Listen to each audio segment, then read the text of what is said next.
take a moment to consider what you would do if you were Abram in today's readings.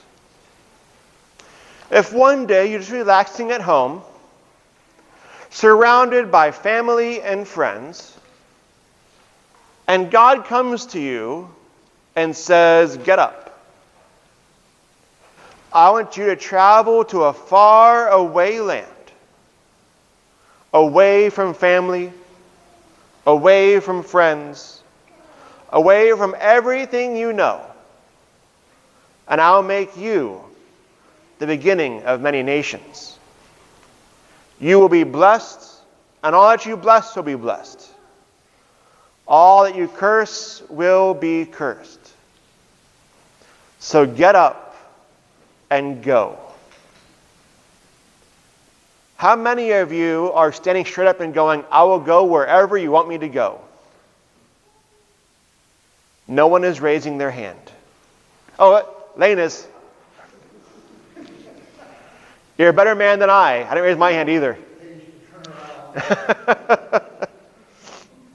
It does pay to turn around, you're right. I at least would have some questions first, right? Why me? Where exactly am I going? Who can I take with me? Can you find someone else, please? Plenty of questions. Plenty of excuses why I couldn't be the one to go. But Abram, in faithfulness, stands up, collects what he can, and goes. He even takes Lot, who, ask any confirmation student who's gone through all confirmation, had to read about Lot, maybe he should have stayed home. That was not a fun story. But why would God do that? Couldn't God see that Abram was quite comfortable where he was? He was safe, he was secure, but instead he has to go.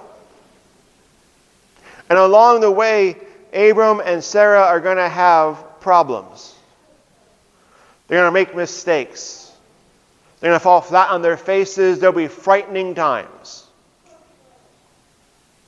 But they go. And God will keep God's promises. It might take a very long time. And Abram and Sarah might even believe that those promises won't be getting kept anytime soon. And do some things they shouldn't be doing because of it. Because at that point they fail to trust. But God sends them out. And God stands with them through this whole time. Because God is one who likes to disrupt our lives. God is one who's going to take us out of any comfort zone we think we have. God is one who's going to say, "I can do great and amazing things with you, but you're going to have to move a bit too.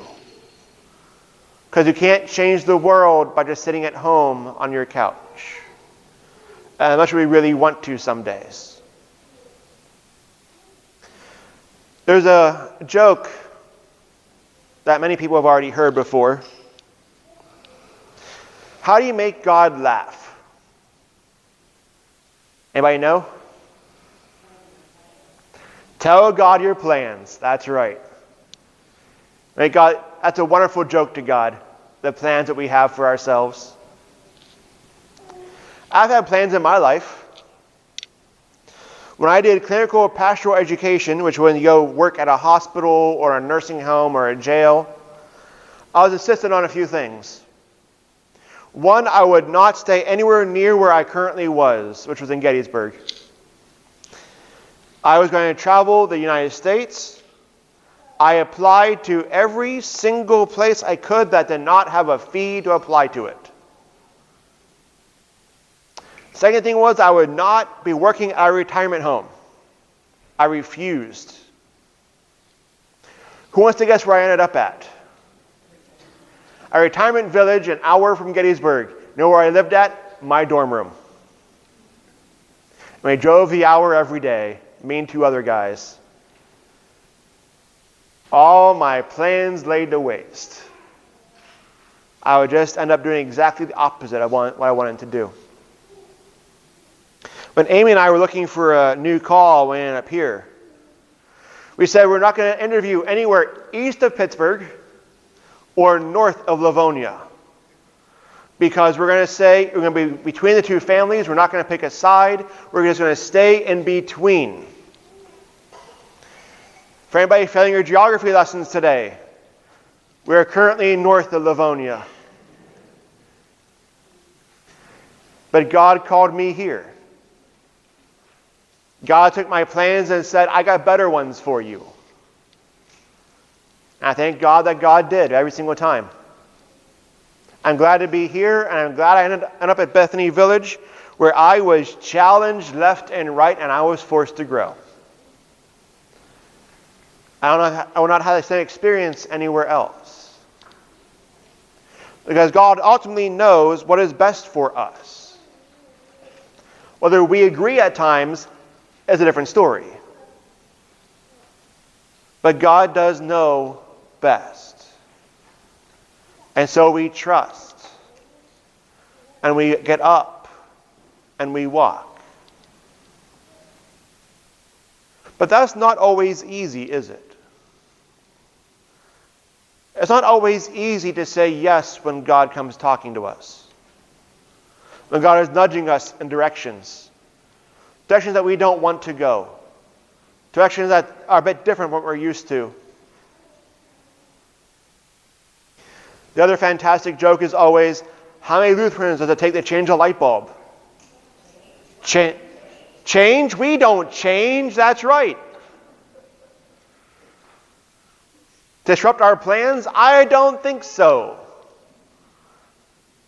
But we get disrupted. Ponder for a moment right now. What's a time in your life where God was calling for your life to be disrupted a little bit? Maybe not completely drastically, but maybe that's in your history too. When was the time that God called for your life to be a little bit changed? When God heard your plans and started to laugh. A time where maybe you said no.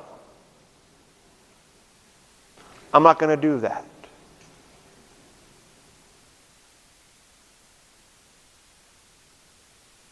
A time where we chose comfort instead of disruption.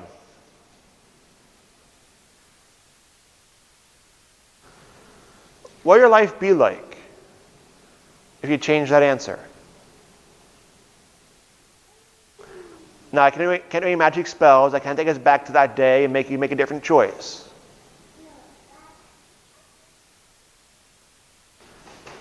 And our life is what our life is, right? But we live every day too. The rest of our lives are not set in stone. For indeed, God has a great purpose for each and every one of us. And maybe we have fallen away from that purpose throughout our lives. I can pretty much guarantee it. But God is always calling for us to go back to that purpose. It might be a bit disruptive. It might change us. But it changes us for the better. So throughout this season of Lent,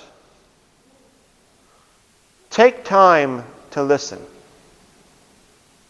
Take time to see where it is that God is calling for you to go.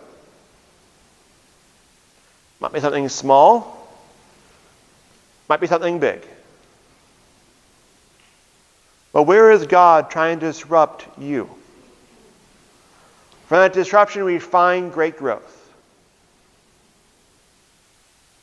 Take time to listen and to find a way to say yes. I will let you change me, God. I will do as you desire. so that many will be blessed. Just as Abram was able to bless so many through his yes, so may I. Amen.